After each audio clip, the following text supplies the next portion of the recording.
Hello दोस्तों, आज हम लोग बात करेंगे कि अपना जो ट्रांसफार्मर है वो अलग अलग तरीके के जो ट्रांसफार्मर होते हैं उसको हम लोग कैसे मेंटेन कर सकते हैं, मतलब उसका मेंटेनेंस हम कैसे कर सकते हैं उसके बारे में आज हम लोग जानकारी लेंगे। हम लोग देखते हैं हमारे घरों के कुछ दूरी पे जो ट्रांसफार्मर है वो लगे होते हैं जिनके थ्रू हमारे घरों में सप्लाई आती है, और उस ट्रांसफार्मर के रख रखाव के लिए, उसके मेंटेनेंस के लिए हम लोग बातें करेंगे। तो जैसे जो भी बाहर हमारे ट्रांसफार्मर लगे हैं उसको काफ़ी समय तक वो चलता रहे, उसके लिए हम लोग क्या क्या अरेंजमेंट करते हैं, क्या क्या व्यवस्था करते हैं, उसकी साफ़ सफाई कैसे करते हैं, उसके बारे में आज हम लोग यहाँ पे बात करेंगे। तो देखिए, सबसे पहला पॉइंट है कि हमें एक ब्रश ले लेंगे जिससे इस ट्रांसफार्मर के हर पार्ट को ब्रश से एकदम साफ़ कर देंगे कि चाहे वो ये हमारा जो ट्रांसफार्मर है उसके एक्सटर्नल पार्ट को बहुत अच्छे तरीके से ब्रश को हर एक पार्ट को साफ़ कर देंगे। ठीक है दोस्तों, तो हम जो टैंक है उस टैंक को, या जो इसका ऊपर लाइट टाइट करने वाले जितने टर्मिनल्स लगे हुए हैं, या इसके कंजर्वेटर्स को, या इसके जो वाटर जो ऑयल इसमें भरा जाता है उसको अच्छे तरीके से बाहर की तरफ से ब्रश से साफ़ कर सकते हैं। अगर हो सके तो पानी डाल के भी इसको, बाहर से बहुत ज़्यादा गंदगी हो तो पानी डाल के भी साफ़ किया जा सकता है। ठीक है दोस्तों, तो उस तरीके से अगला ये है कि हमें ये पॉइंट भी बहुत ज़्यादा ध्यान देने वाली बात है कि हम लोग जब बाहर से ट्रांसफार्मर को साफ़ कर दिए अच्छे तरीके से, तो अब हमें ये देखना है कि ये जो कंजर्वेटर जिसमें ऑयल भरा गया है इसकी लेवल कितनी है, और इसमें जो टर्मिनल्स लगे हुए हैं वो अच्छी तरीके से साफ़ हो गए हैं कि नहीं हो गए हैं। अगर इसमें जो गेज लगा हुआ है, ये ऑयल इंडिकेटर यहाँ पे लगा रहता है, इससे पता चलता रहता है कि इसमें ऑयल की मात्रा कितनी है, कहीं कम तो नहीं हो गई। अगर कम हो गई है तो उसको क्या करेंगे, हम ऑयल को अच्छे तरीके से भर देंगे ताकि उसमें खाली न रह जाए और वो अच्छे तरीके से काम कर सके, ताकि ऑयल हमारा क्या करता है, ट्रांसफार्मर को कूलिंग के काम में आता है। उसी तरीके से दोस्तों ये देखिए, जब कभी ऑयल में हीटिंग लोड के कारण हीट पैदा होती है तो हम लोग ये सिलिका जेल का इस्तेमाल करते हैं। देखो दोस्तों, सिलिका जेल हम लोग इस तरीके से इसका रॉड बना लेते हैं या इसके बबल्स भी बनाते हैं जो इसके अंदर डाल दिए जाते हैं। इनका काम क्या होता है कि ये ऑयल में जितने भी अगर मॉइस्चर आ जाते हैं उनको क्या करते हैं, ये एब्जॉर्ब कर लेते हैं, मतलब सोख लेते हैं। ठीक है दोस्तों, जो हमारे ऑयल में किस मौसम के कारण या किसी और चीज़ों के कारण उसमें मॉइस्चर अगर आ जाता है तो उसको ये सिलिका जेल सोख लेता है, और जो हमारा ऑयल है वो प्योर फॉर्म में रह जाता है। जैसे यहाँ पे देखिए, ये हमारा जो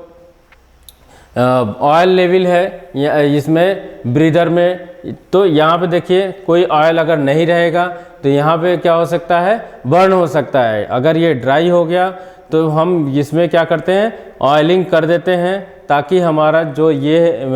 सिलिका जेल लगा हुआ है वो अब काम अच्छे तरीके से कर सके, जो भी इसमें ऑयल रहे उसको एब्जॉर्व कर सकते, ऑयल के मॉइस्चर को एब्जॉर्व कर सके, और हमारा जो टैंक है, ऑयल टैंक है, उसमें से उसकी ब्रीदिंग अच्छे तरीके से हो सके, मतलब हवा अंदर से बाहर, बाहर से अंदर अच्छे से जा सके, ताकि उसमें कूलिंग जो है प्रॉपरली ठंडक पहुंच सके और हमारा जो ट्रांसफार्मर है वो अच्छे तरीके से काम कर सके। ठीक है दोस्तों, अब ये हमारा देखिए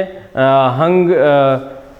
गैप फ्यूज और एलटी फ्यूज यहाँ पे लगे हुए हैं, उनको हमें क्या करना है, साफ़ करना पड़ता है, और ये देखना पड़ता है कि इसमें कहीं एंगल में डिफेक्ट तो नहीं हो गया। इनकी एंगल 130 डिग्री रहती है, इनके बीच की डिस्टेंस जो है, ये देखिए यहाँ से सबका एक स्टैंडर्ड साइज लगा हुआ है, ताकि हर एक स्टैंडर्ड के हिसाब से, मानक के हिसाब से क्या करे जाते हैं, इसको स्टैंड को लगाए जाते हैं। तो यहाँ पे जो HG फ्यूज़ है या LT फ्यूज़ है, ये दोस्तों यहाँ से यहाँ ऐसे तार जो लगा देते हैं वो HG फ्यूज़ के नाम से जाना जाता है। या LT फ्यूज़ के नाम से जाना जाता है। यहाँ पे देखिए ये हमारा जो LT फ्यूज़ के नाम से जाना जाता है। तो इस तरीके से ये स्ट्रक्चर बना हुआ है और अलग अलग तरीके के फ्यूज़ अलग अलग जगहों पे यूज़ किए जाते हैं। तो यहाँ पे ये ध्यान दिया जाता है कि हमारा जो फ्यूज़ है उसकी अच्छी तरीके से सफाई कर दी जाती है। ये देखिए यहाँ पे भी अच्छे तरीके से इसको ब्रशिंग कर देते हैं, साफ़ कर देते हैं, ताकि इस पर धूल धक्कड़ ना हो, ताकि अगर कभी आपका मौसम ख़राब हो जाए और पानी बरसे उस पर धूल जमा रहेगा तो वहाँ पे क्या होगा, बिजली बहुत तेज़ी से स्पार्क करेगी और हमारे लाइट को ख़राब कर सकती है या हमारे ट्रांसफार्मर पे लोड डाल सकती है। ठीक है, तो उसको इसके थ्रू हम लोग सफाई किया जा सकता है। दूसरा है कि हमारा जो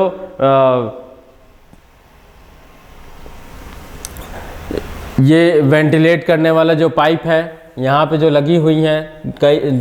इसके कंजर्वेटर के थ्रू, तो इसके उसकी सफाई भी बहुत ज़रूरी है, क्योंकि उसके ऊपर अगर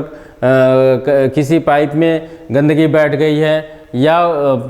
पाइप के थ्रू एयर अच्छे से नहीं निकल पा रहा है तो वहाँ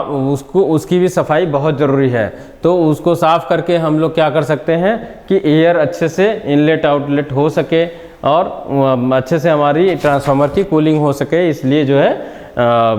हम इस तरीके से भी साफ़ कर सकते हैं अपने ट्रांसफार्मर को। दूसरा देखिए दोस्तों कि हमारा जो ट्रांसफार्मर है उसके टर्मिनल्स के जो कनेक्शन है वो अगर लूज़ हैं तो सबसे ज़्यादा दिक्कत आती है। दोस्तों यहाँ पे देखिए, अगर ये सारे टर्मिनल्स जिनसे कनेक्शन लगे हुए हैं, ये टर्मिनल्स जो कनेक्शन में लगे हुए हैं या यहाँ से जो ट्रांसफार्मर में कनेक्शन जा रहे हैं, ये ढीले नहीं होने चाहिए। अगर ये ढीले रहते हैं तो इनके जंक्शंस पे या यहाँ जहाँ पे टाइट होते हैं, अगर ये ढीले रहेंगे तो अगर हल्की सी भी हवा चलेगी तो यहाँ पे क्या होगा, स्पार्किंग मतलब आग लगने की संभावना बहुत बढ़ जाती है। अगर यहाँ पे स्पार्किंग होगी तो हमारे जो कनेक्शंस हैं वहाँ पे अगर ढीले कनेक्शन रहते हैं तो स्पार्किंग बहुत तेज़ी से होगी। और चूँकि हाई वोल्टेज रहता है यहाँ पे ट्रांसफार्मर के पास, बहुत ज़्यादा उच्च वोल्टता रहती है, तो उससे क्या करते हैं, आग लगने की संभावना बढ़ जाती है। तो हम हमेशा अपने कनेक्शन को देखते हैं कि वो कनेक्शन कहीं से भी ढीले नहीं होने चाहिए और टाइट, अगर कहीं ढीले भी हैं तो उनको समय समय पर टाइट करते रहें, ताकि हम इन छोटे छोटे दुर्घटनाओं से बचा जा सके। उसी तरीके से दोस्तों देखिए यहाँ पे अगर कहीं पे ट्रांसफार्मर में किनारे ऑयल लीक हो रहा है तो उसको भी हम लोग क्या करेंगे कि यहाँ की जो नट बोल्ट हैं उसको अच्छे तरीके से वाशर लगा के टाइट कर दें, या और भी जो अरेंजमेंट हो उसके हिसाब से हम ट्रांसफार्मर के जो लीकेज जहाँ जहाँ से ऑयल हो रही है उनको हम लोग टाइट कर दें, ताकि अगर सील पैक रहेगा आपका ट्रांसफार्मर, कहीं से लीकेज नहीं रहेगी तो ऑयल कम नहीं पड़ेगा और वो ज़्यादा समय तक चलेगा आपका। नहीं, अगर ऑयल में कहीं लीकेज है तो वो ऑयल भी धीरे धीरे रिस के गिर जाएगा और हमारा ट्रांसफार्मर ऑयल विहीन अगर हो जाएगा तो वहाँ पे भी बहुत ज़्यादा आग लगने की संभावना बढ़ जाती है। तो समय समय पर हम लोगों को ये सारी चीज़ें चेक करते रहनी चाहिए। ये देखिए दोस्तों, कुछ हम लोग मेजरमेंट वाला नापने वाला भी प्रिकॉशन लेते हैं, मतलब सेफ्टी लेते हैं। ये कह सकते हैं कि हम लोग सावधानी बरतते हैं। ये हम लोग टेस्टर से टेस्ट करते हैं। ये एक तरीके का टेस्टर है जो यहाँ पे लोड के हिसाब से किस घंटे में कितना यहाँ से करंट और वोल्टेज जा रहा है उसको मेज़र करते हैं। दोस्तों ये बीच बीच में मेजर इसलिए करते रहते हैं, हो सकता है कि किसी एरिया में कभी लाइट ज़्यादा जा रही है, कभी किसी में कम जा रही है, कहीं पे किसी ने लोड बढ़ा दिया है, तो हम कैसे जानेंगे कि यहाँ पे लोड बढ़ गया है या यहाँ पे घट गया है। तो उस हिसाब से अगर लोड कम हो गया है तो हम क्या करेंगे, उतनी सप्लाई को दूसरी जगह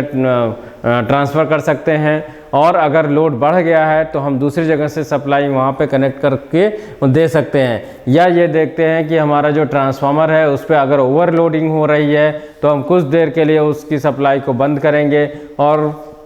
दूसरे ट्रांसफार्मर का अरेंजमेंट करके उसके साथ शेयरिंग में लगाएंगे। दोस्तों तो ये अरेंजमेंट हम लोग करते हैं। बीच बीच में हम लोग वोल्टेज को जितनी सप्लाई आ रही है या जा रही है उसको टेस्ट करते रहते हैं। दोस्तों ये देखिए यहाँ पे हमारा जो करंट है वो लोड करंट है, अगर 3 फेज़ की सप्लाई है तो उसमें बैलेंस करंट कितनी होनी चाहिए, इस चार्ट के द्वारा हम समझ सकते हैं कि हमारा जो रेटेड वोल्टेज है, लाइन वोल्टेज है, वो किसके हिसाब से होनी चाहिए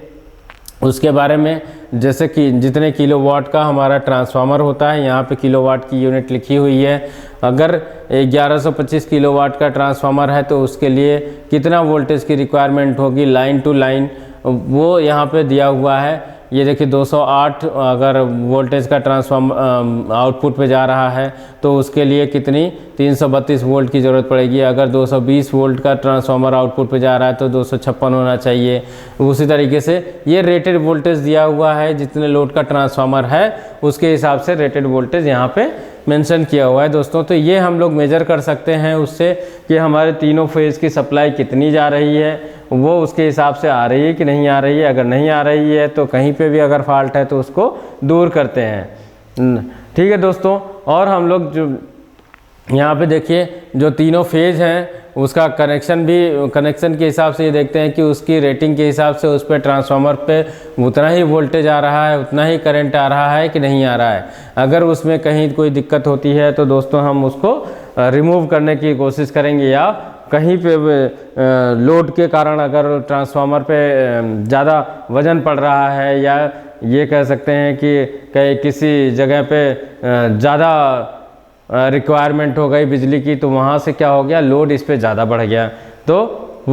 वहाँ पे चेकिंग करेंगे कि किस कारण से लोड बढ़ गया है। अगर वो हटाने लायक है तो उस लोड को हटाया जा सकता है, या फिर हमें ट्रांसफार्मर चेंज करने की ज़रूरत पड़े तो हम उसको चेंज कर देते हैं या शेयर करते हैं। दोस्तों कुछ ये मेजरमेंट हम करते हैं, जैसे IR वैल्यू है हमारी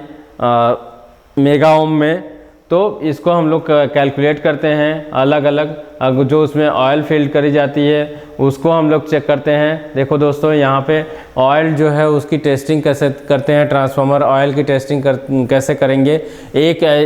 इस तरीके का जो है सेट बनाया जाता है जिसमें इतना मिनिमम इतनी हर्ट्ज़ की सप्लाई दी जाती है इसकी और इतने जो है इतने वोल्टेज इस पर अप्लाई किया जाएगा, ताकि वो उतने वो चेक किया जाता है कि कितना ये बियर कर सकता है किस टाइम पे। ये देखिए दोस्तों, अगर यहाँ पे 2 ऐसे रॉड लगे हुए हैं, ये ऑयल टेस्टिंग की जा रही है। कितने समय बाद ये यहाँ पे अगर आर्किंग पैदा हो गई तो ये कितने किलो वोल्ट पे कितने टाइम तक के लिए सप्लाई दी जा रही है, जिसके कारण यहाँ पे आर्किंग पैदा हो रही है। तो इससे क्या कर सकते हैं, ऑयल की जो है डाइलेक्ट्रिक टेस्ट किया जाता है दोस्तों, ताकि हमें ये पता चल सके कि हमारा ये जो ऑयल ट्रांसफार्मर में भरा गया है वो कितना ड्यूरेबल है। अगर वो ज़्यादा मोटा होता जाता है या उसकी एफिशिएंसी दक्षता कम होती जाती है तो हम लोग क्या करते हैं, ट्रांसफार्मर ऑयल को बदल देते हैं, अथवा हम लोग के उस ट्रांसफार्मर ऑयल को दूसरी जगह यूज करते हैं और वहाँ पे नया ऑयल वहाँ पे फिल किया जाता है। ठीक है दोस्तों, तो इस तरीके से यहाँ पे देखिए हम लोग यहाँ पे भी मेंटेनेंस के लिए ये चेक करते हैं कि जो हमारा ये अरेस्टर लगा हुआ है लाइटनिंग के लिए ये देखिए दोस्तों, ये सारे अरेस्टर लगे हुए हैं और इनको अर्थिंग कर दी जाती है। जब कभी हाई वोल्टेज की बिजली आकाश से बिजली गिरती है तो ये क्या करता है, उसके बचाव के लिए ये हमारा अरेस्टर लगा हुआ है। जितनी सप्लाई उस यहाँ से जनरेट हो रही है, अगर उस पर एक्स्ट्रा सप्लाई आ जाती है तो ये क्या करेगा, सीधे ग्राउंड अर्थ से क्या है कनेक्ट रहता है और सारी सप्लाई अर्थ में चली जाती है, जिससे हम अपने ट्रांसफार्मर को बचाते हैं। कि कभी भी अगर लाइटनिंग मतलब बिजली जो गिरती है आसमान से, उसकी फ्रीक्वेंसी बहुत ज़्यादा होती है दोस्तों, उसका वोल्टेज बहुत ज़्यादा होता है, करंट बहुत ज़्यादा होता है, तो उसको ये ट्रांसफार्मर सहन नहीं कर सकता। उसके अरेंजमेंट के लिए, उससे बचाव के लिए हम लोग क्या करते हैं, अरेस्टर लगा के उसको अर्थिंग से कनेक्ट कर देते हैं ताकि हमारा ट्रांसफार्मर बच जाए। ठीक है दोस्तों, अब यहाँ पे हम लोग एक अर्थिंग मेजरमेंट के लिए सिस्टम बनाए हुए हैं कि अगर उसके ट्रांसफार्मर की बॉडी अर्थ हो रही है तो उसके बीच में कितना ओम का रेजिस्टेंस होना चाहिए, या उसका और किसी फेज़ पे हर फेज़ के अकॉर्डिंग कितने कितने उस पर रेजिस्टेंस होने चाहिए, उसके अकॉर्डिंग हम यहाँ पे एक टेबल बनी हुई है जिससे ये मेज़र करते हैं कि इस तरीके का अगर मेज़रमेंट सही आ रहा है तब तो हमारा ट्रांसफार्मर सही कनेक्शन लगा हुआ है। नहीं तो दोस्तों कहीं पे भी अगर वेरिएशन होता है तो उसको हम लोग बदल के उस सही करते हैं और अपने ट्रांसफार्मर को जलने से बचा सकते हैं। तो दोस्तों इस तरीके से हम ये कह सकते हैं कि इस तरीके से मेंटेन करेंगे अपने ट्रांसफार्मर को ताकि हमारा जो ट्रांसफार्मर है बहुत अच्छे तरीके से काम करे और बहुत दिनों तक वो चलता रहे, ताकि हम लोग बिना बिजली के ना रह पाएँ। सब हर घर में बिजली पहुँचे, सारे लोग अच्छे से बिजली का इस्तेमाल करें। कहीं पे भी इस तरीके से हम अपने जो है ट्रांसफार्मर को मेंटेन करते हैं, उसका रखरखाव करते हैं। अगर समय समय पे हम अपने ट्रांसफार्मर को इस तरीके से व्यवस्थित ढंग से रिपेयर करें या उसमें कोई सामान ख़राब हो गया उसको रिप्लेस करें, या कोई वायर उसका ख़राब हो गया है, ढीला हो गया है, उसको टाइट करें ताकि हमारे जो ट्रांसफार्मर है वो बहुत दिनों तक अच्छे से चल सके। ठीक है दोस्तों, तो इस तरीके से हम ये कह सकते हैं कि अलग अलग तरीके के ट्रांसफार्मर हैं जिनको हम लोग बहुत दिनों तक चला सकते हैं अगर उनका मेंटेनेंस बीच में रख रखाव बहुत अच्छे तरीके से करते रहें तो। ठीक है दोस्तों, आगे हम लोग दूसरे वीडियो में मिलेंगे। Thank you.